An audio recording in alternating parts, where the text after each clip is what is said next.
really define what temporary staff are. Temporary staff can be used literally for anything from 1 day right the way through to 1 year or 2 year, right up to a permanent placement. So temporary staff are quite often required for, especially for the likes of summer, to cover holiday periods or busy periods in an office.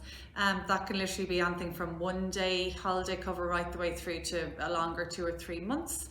Temporary staff are often used, and it is commonplace now, to bring in temporary staff for sick leave cover. Again, that can be, and it's quite, it can be quite non-defined as the length of time. So it could be initially maybe a week sick leave cover, but it could be sick leave cover that there's no definitive end date. So it can span over quite a period of time.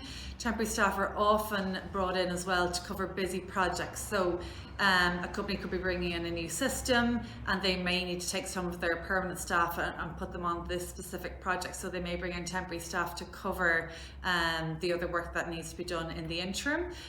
Or they could be going, as I said, through a busy period, whether that be summer or winter, and they'll bring in temporary staff to sort of bulk up and get their requirements covered off during that period of time.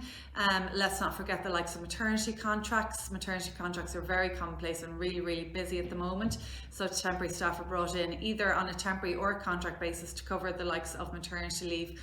Or what we're also seeing as quite commonplace at the moment is bringing in temporary staff just to alleviate maybe managers or team leaders or even directors that may have a backlog of the likes of administration work and need to focus on some more strategic pieces. So they'll bring in temporary staff to clear that backlog so they can focus on their actual day-to-day whatever needs to be done from their perspective.